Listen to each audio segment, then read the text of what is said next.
டாஸ்மாக்கு 10 ரூபா கூடுதலாக வாங்குறத தடுக்கிறதுக்காக ஒரு ஆப்பு நாங்கள் கொண்டு வர்றோம் அப்படின்னு சொல்லி சொன்னாங்க. மதுப்பிரியர்கள் எல்லாம் அடித்து பிறண்டு விழுந்து அந்த ஆப்பில் புக் பண்ணிவிட்டு டாஸ்மாக்குக்கு போனால் மது கொடுக்கல, ரொம்ப மன உளைச்சலில் இருக்கிறாங்க, பெரும் சிக்கலாக இருக்குது, காவல்துறை குவிக்கப்பட்டிருக்கு. என்ன நடக்கு?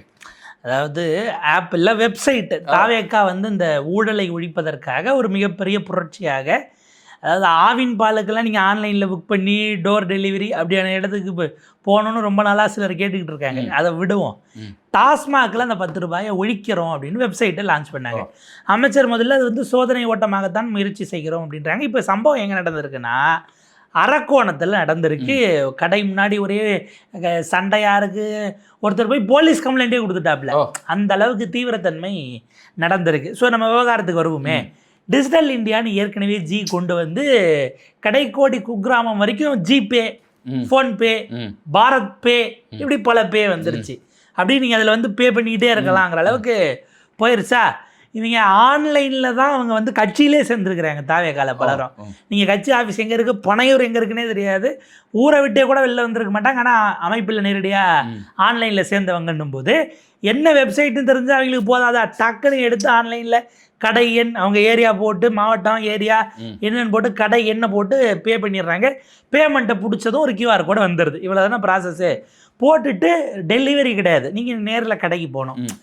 ஒருத்தர் என்ன சொல்கிறாரு, நாங்கள் அப்படி போனோங்க, அவங்க எக்ஸ்ட்ரா காசு கொடுத்தா தான் கொடுப்போம்னு கூட சார்ஜ் வாங்கிட்டாங்க அப்படின்னு போய் போலீஸ் ஸ்டேஷனில் கம்ப்ளைண்ட் கொடுத்துருக்காப்புல. அதே அரக்கோணம் அந்த குறிப்பிட்ட கடை, டாஸ்மாக் கடை. பில்லை கொண்டு போனதுக்கு சரக்கு கொடுக்குறாங்க. அதாவது இது என்னென்னா, நீங்கள் கூடுதல் பணம் வேணும் கொடுக்கணும் அப்படின்னு சொல்லிட்டாங்கங்கிறதுனால வாங்கிட்டு தான் கையில் சரக்கு கொடுத்தாங்கன்னு போய் கம்ப்ளைண்ட் போலீஸ் ஸ்டேஷனில். இந்த லெட்டர் ஒரு பக்கம் ஓடனா, அடுத்த டீம் சொல்கிறாங்க QR கோடை கொண்டு போனால் அந்த QR கோடு எங்களுக்கு வரலைங்க, எங்களுக்கு அப்டேட் ஆகலை, அந்த சிஸ்டம் இன்னும் ரெடி ஆகலை. என்னென்னா அந்த QR கோடை ஸ்கேன் பண்ணணும் இல்லை, அதுக்கு அந்த ஸ்கேனர் கருவி வேணும் இல்லை. ஆமாம் ஆமாம் ஆமாம். அப்போ நாங்கள் எங்ககிட்ட எங்களுக்கு அதை எதில் போய் பார்க்கணுன்னு எங்களுக்கு ட்ரைனிங் கொடுக்கல. நீங்கள் ஒரு விஷயத்தை லான்ச் பண்ணுறீங்கன்னா யார் கையால் போகிறாங்களோ அவங்களுக்கு ட்ரைனிங் கொடுக்காம எப்படி நீங்கள் செய்ய முடியும்? அவங்க தான் கடையிலேருந்து எடுத்து கொடுக்குறாங்க. அது என்ன ஆப்பு கிடையாது, வெப்சைட் எப்படி ஹேண்டில் பண்ணுறது. நீங்கள் வெப்சைட் வேணும்னா எல்லா கடையும் டிஜிட்டலி நீங்கள் ஒய்ஃபை கனெக்ஷனோ அல்லது இன்டர்நெட் கனெக்டிவிட்டி கொடுக்கணும்ல. அவங்க ஃபோன்லேயே பார்த்துப்பாங்க. உள்ள டவரே கிடைக்காம இருக்கும். கோடவுனுக்கு போய் எடுக்க போனால் உள்ள டவர் இல்லாத இடமா தான் அரசு கோடவுன் இருக்கும். அப்போ நீங்கள் எய்தர் கம்ப்யூட்டரைஸ்டு பில்லிங்க்கு சிஸ்டம் கொண்டு வரணும், சிஸ்டத்துக்கு பணம் செலவு பண்ணணும், அதுக்கெல்லாம் கனெக்ஷனு. நீங்கள் இன்றைக்கி வரைக்கும் தமிழ்நாடு முழுக்க எல்லா அரசு பள்ளிகளுக்கும் இன்டர்நெட் கனெக்டிவிட்டி 100% கொடுத்துட்டோமானா இல்லை. பல இடங்களில் என்ன சிக்கல் இருக்குங்க, எனக்கு தெரிஞ்சு ஒரு பள்ளி இருக்குது, அது ரயில்வே ட்ராக்குக்கு ஓரம் போகுதுங்கிறதுனால ஒயர் இழுக்கிறது கஷ்டம்னு சொல்லி வச்சுருக்காங்க. பக்கத்தில் ரயில்வே ட்ராக் இருக்குது, அதனாலன்னு அது குக்கிராமம். அது இப்படி ஒரு காரணத்தை சொல்லிவிட்டு இழுக்க முடியாமல் இருக்கிற சில பள்ளிகளும் இருக்குது. அப்போ ட்ரெயினை நிப்பாட்டணும். ட்ரெயின் எப்படி பார்த்தாலும் போக செய்யும். அதான் ஒயரை இழுக்கிறதுக்கு அவங்க ஏதோ காரணம் சொல்கிறாங்க ஊருக்குள்ளே. அப்போ அது இன்டர்நெட் கனெக்ஷன் ஏன்னா நீங்கள் சிஸ்டமாக இருக்குன்னும் போது ஒய்ஃபைங்கிறத விடவும் லேண்ட் கேபிள் தான் கொடுக்கணும்னு சிலர் சொன்னதாக சொல்கிறாங்க. இப்போ அரசு பள்ளிகளுக்கு இன்னும் கொடுக்கல. நீங்கள் 100% டாஸ்மாக் நீங்கள் நம்ம இப்போ ரேஷன் கடைகள்லாம் அதை கொண்டு வந்துட்டாங்க. நீங்கள் போய் அந்த ஃபிங்கர் பிரிண்ட் வைக்கிறது, அது அப்டேட் ஆகுது, அந்த இது கொண்டு வந்தாங்க இல்லையா. அதிலே சில இடங்களில் அந்த கைரேகை பதிவுக்கு போகும்போது இல்லைங்க நெட்டு விட்டு வருதுங்க அப்படிங்கிறது எல்லாம் தடைபடக்கூடிய சூழல் இருக்குது. நீங்கள் டாஸ்மார்க்கில் தான் நெட்டு கட்டாயம் இப்படி ஆன்லைனில் வரலாம், என்ன ஆகிறது? அப்போ குடிமக்களுக்கு இந்த நாட்டில் எங்களுடைய உரிமைகளை குறித்து பேசுவதற்கு யாரும் இல்லை.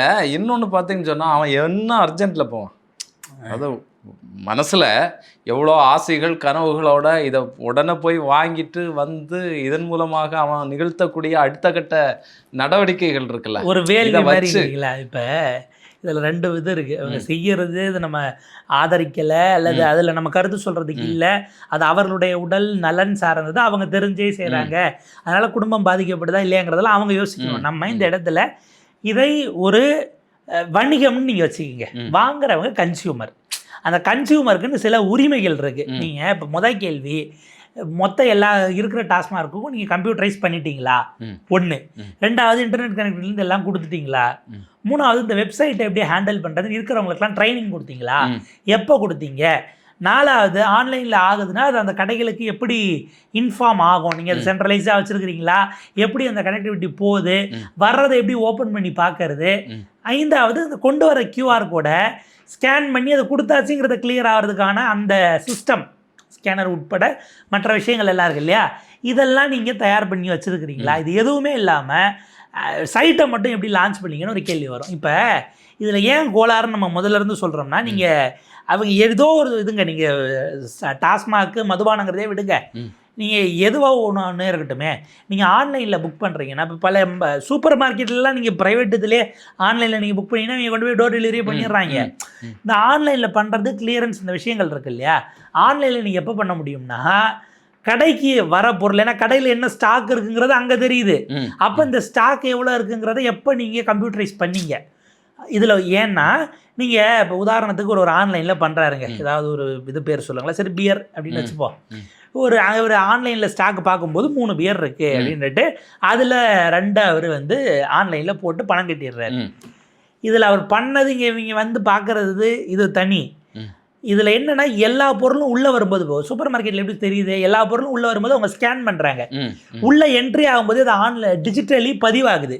வெளியில் போகும்போது திரும்ப ஸ்கேன் பண்ணால் அந்த பொருளில் ஒன்று குறைஞ்சிரும், மீதி எவ்வளோ ஸ்டாக் இருக்குன்னு அவங்களுக்கு தெரியும். இந்த இது சிஸ்டம் ஆகலைன்னா இவங்க 3 இருந்தது அதில் 2 பேர் ஒருத்தர் போட்டுறாருன்னு வைங்க, அது அப்டேட் ஆகி இங்கே வருதா இல்லையான்னு தெரியல, இவருக்கு பார்க்க தெரில, வேற ஒருத்தன் வந்து கேட்டு அதில் 2 பேர் அவருக்கு இங்கே கொடுத்துட்டாருன்னா அவன் கியூஆர் கோடு வந்தால் உள்ள ஸ்டாக்கே இருக்காது. ஆமாம். அப்போ நீங்கள் இது கம்ப்ளீட்டாக சென்ட்ரலைஸ்டாக டிஜிட்டலைஸ் ஆகாத வரைக்கும் கடைக்கோடியில் இருக்கிற கிராமங்களை இணைக்கிறது அது நீங்கள் டாஸ்மாக்னு இல்லை, பொதுவாக மக்களுக்கான வகையில் தேவையானதான் வச்சுக்கோங்க. இது இல்லாமல் வேற எதா இருந்தாலும் இந்த சிஸ்டம் எல்லாம் கரெக்டாக வந்து செயல்படக்கூடிய வகையில் எல்லாத்தையும் தயார் பண்ணணுமா, தயார் பண்ணிட்டு தான் நீங்கள் லான்ச்சே பண்ணியிருக்கணும். ஆனால் அது எதையுமே செய்யாமல் இப்போ செஞ்சால் அவங்க என்ன சொல்கிறாங்க, எங்களுக்கு அந்த கியூஆர் கோடு எங்களுக்கு வரலைங்க, அது எப்படி பார்க்குறது என்ன ஏதுங்கிறதெல்லாம் தெரியாதுங்கிறாங்க. இல்லை இதில் பணம் கட்டினவங்களுக்கு பணம் திரும்ப வராது. ஆமாம். இல்லை இதில் கேட்க வேண்டிய முக்கியமான கேள்வி, இவங்க வந்து கடந்த ஆட்சியில் வந்து இந்த 10 ரூபா 20 ரூபா வாங்குறதெல்லாம் நடந்தது, ஒரு ஊழல் வந்து நடந்தது, அதை தடுக்கிறதுக்காக தான் நாங்கள் இப்போது விறுவிறுன்னு சொல்லி இந்த வேலைகள்லாம் பண்ணிகிட்ருக்கோம் அப்படிங்கிறத வெளிப்படுத்துறதுக்காக அவசரமாக இந்த வேலைகளை செய்கிறாங்களா? இப்போ இதில் என்ன கேள்வி வரும்னா, இந்த வெப்சைட் எப்போது டிசைன் செய்யப்பட்டது, நீங்கள் அதுக்கான ஏற்பாடுகள் அல்லது இதுக்கு முன்பாக அவங்க பீரியட்லேயே அதை ட்ரை பண்ணாங்களா, அதெல்லாம் கொஞ்சம் தெளிவுபடுத்த வேண்டியிருக்கு. ஏன்னா நீங்கள் விட்டுருந்த டெண்டர் எதுவும் விட்ட மாதிரி நீங்கள் க்ளோஸ் டெண்டர் பண்ண மாட்டாங்க, டெண்டரில் வெளிப்படைத்தன்மைன்னு தாவேக்கா சொல்லிட்டாங்க. இது வந்த பிறகு கொடுக்கப்பட்டதா, எப்போ ஆரம்பித்து எப்போ வந்ததுங்கிற தகவல்கள் ஒருவேளை நம்ம பார்க்காம விட்டுருந்தோம்னா கூட நம்ம கவனக்குறைவாக இருந்திருந்தா மன்னிப்பு கூட கேட்டுக்கலாம். இந்த ப்ராசஸ் எப்போ தொடங்குனது, எப்போ லான்ச் பண்ணப்பட்டது, இது சோதனை ஓட்டம் தானா, தற்காலிகமாக எவ்வளோ நாள், ட்ரையல் நீங்கள் எவ்வளோ நாள் பார்க்க போகிறீங்க, இதுக்கு ட்ரைனிங் கொடுக்கறதுனா அதுக்கு என்ன செலவாகும், இப்படியான பிளான்ஸு திட்ட வரைவு இதெல்லாம் இருக்கிறது அப்படின்னா மாண்புமிகு அமைச்சர் அவர்கள் விக்னேஷ் அவர்கள் அதை இன்னும் கூட தெளிவுபடுத்தினார்னா அது சரியானதாக இருக்கும். இப்போ என்னென்னா நீங்கள் இதை டாஸ்மாக் மதுப்பிரியர்கள் இதை விடுங்க, யாரோ ஒருவர் அரசினுடைய சேவையை பயன்படுத்துகிறவர்களுக்கு இந்த மாதிரி குளறுபடி வரக்கூடாதுன்னா நீங்கள் இப்போ இது அரசினுடைய துறைங்கிற இடத்துல இருந்து அந்த கேள்வியை வைக்க வேண்டியிருக்கு. அதில் ஒரு தரப்பு கண்டிப்பாக வருவாங்க, ஆமாம் இங்கே அரிசி கொடுக்கறது ரேஷன் இதுக்கே சிக்கல் இல்லை, இவங்க போய்விட்டு சாராயத்துக்கு கேட்குறாங்க அப்படிங்கிற வகையில் ஒரு சிலர் கொந்தளிப்பாங்க. அது அவங்க தரப்புல இருந்து நியாயம். நான் பணத்தை கொடுத்து விட்டா எனக்கு பொருளை கொடுக்கலன்னு இவங்க கேட்குறது இவங்க தரப்பு நியாயம். இதில் சரி தவறுங்கிறதுக்குள்ளே போகாமல் நம்ம கேள்வி கேட்க வேண்டியது. இப்போ அந்த ஒரு கம்ப்ளைண்ட்டை கொண்டு போய் அங்கே காவல் நிலையத்தில் கொடுக்குறாரு இல்லையா அரக்கோணம் பக்கத்தில், அவங்க தரப்பில் என்ன சொல்கிறாங்க, இதை வந்து காவல்துறையினர் இதை நாங்கள் விசாரிக்க முடியாது, நீங்கள் டாஸ்மாக்கு மாவட்ட மேனேஜர் மேலாளர் யாரோ அங்கே பார்த்து அவங்க ரீதியிலாக நீங்கள் துறை ரீதியிலாக அங்கே கம்ப்ளைண்ட்டை ஃபார்வர்ட் பண்ணுங்கள், நாங்கள் இதில் எடுத்து விசாரிக்க ஒன்றும் இல்லை அப்படின்னு சொல்கிறாங்க. இது ஒருவேளை ஆகஸ்ட் 7க்கு பிறகாக இருந்தாலும் நாங்கள் கொடுத்த கம்ப்ளைண்ட்டுங்கிறது எக்ஸ்ட்ரா காசு வாங்கினாங்கன்னு ஒருத்தர் கொடுத்தது தான் அப்படின்னா இப்போதைக்கு அது நியூஸில் ரிப்போர்ட் ஆகிருக்கு. அப்படின்னா இது வந்து ஒருவேளை ஆகஸ்ட் 7க்கு முன்பு நடந்திருந்தால் போலீஸ் அப்படி சொன்னது சரி, எக்ஸ்ட்ரா காசு வாங்கினது. ஆனால் ஆகஸ்ட் 7க்கு பிறகு நடந்திருந்தால் காவல்துறை இப்படி சொல்லக்கூடாது.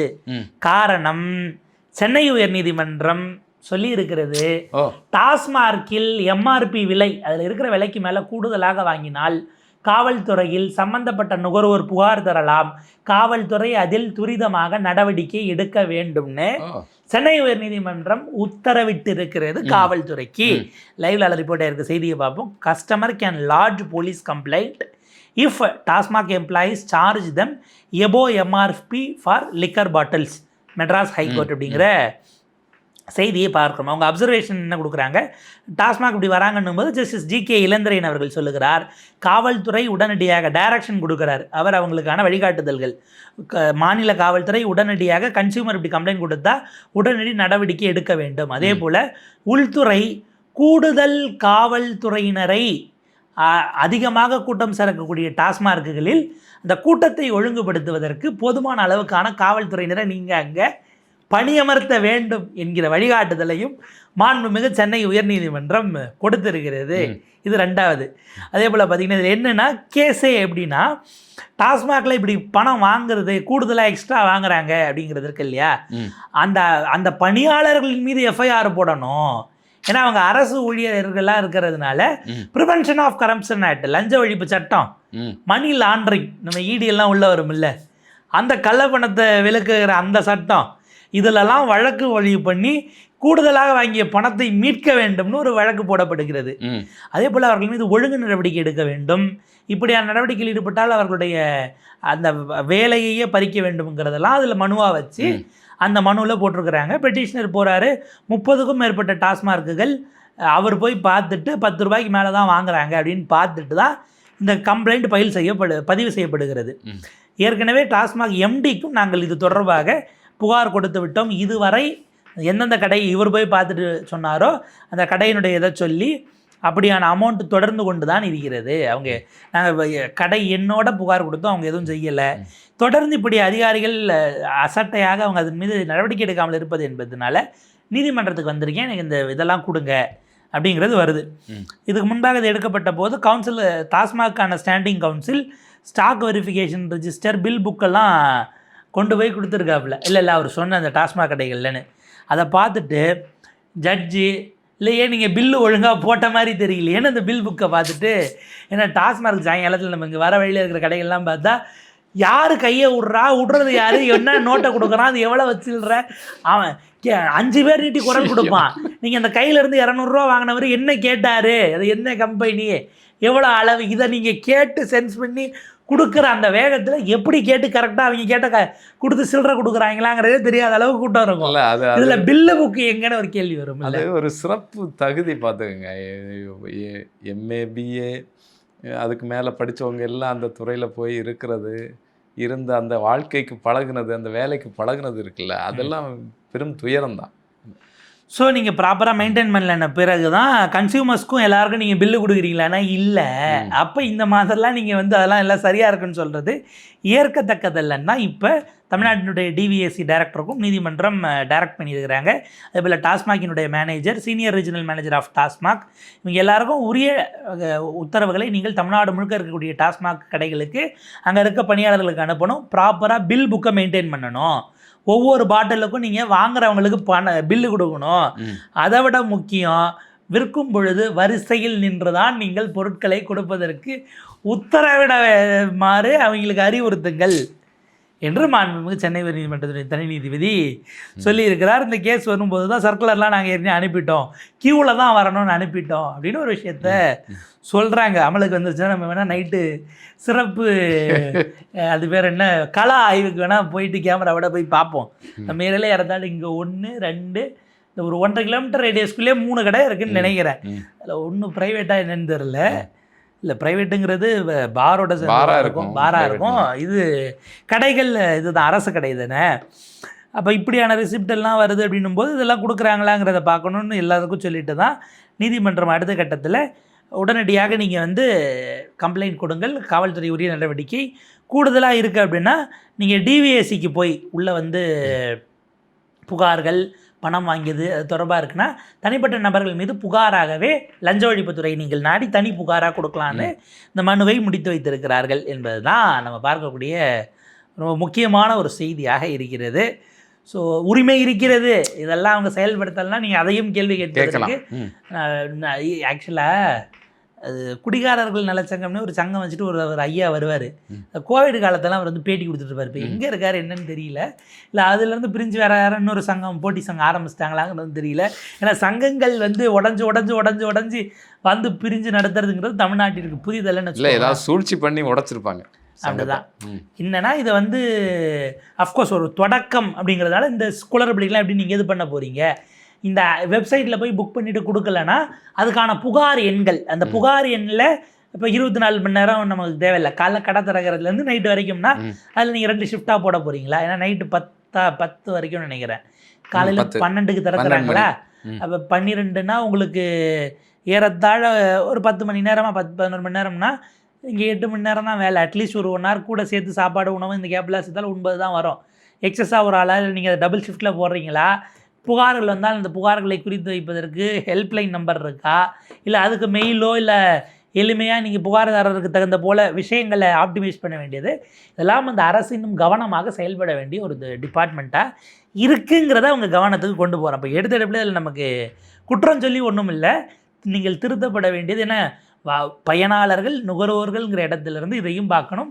இதை நீங்கள் பொறுமையாக கூட பாருங்கள். இதே மாதிரி மற்ற டிஜிட்டைஸ் ஆன இடங்கள்ல என்னென்ன கோளாறுகள் இருக்குங்கிறதையும் அரசு ஒரு காம்ப்ரஹென்சிவாக பார்த்து ஒரு முடிவு எடுக்கிறது தான். ஏன்னா இப்போ அவங்க பணத்தை கட்டிவிட்டு பொருள் வரலன்னு குமுறிக்கிட்டு இருக்கிறவங்களுடைய வலி, வருத்தம், வேதனை, அப்படியான வேதனையை இந்த அரசு சுமக்க வேண்டுமா என்பது தான் அவங்க யோசிக்கணும். பார்ப்போம் அவங்களுக்கு ஒரு விடிவு காலம் கிடைக்கிறதா, அரசு எப்படி அதில் என்ன முடிவு எடுக்கிறதுங்கிறத பொறுத்து, அரசு என்ன நடவடிக்கைகள் எடுக்கிறது அப்படிங்கிறத பொறுத்து.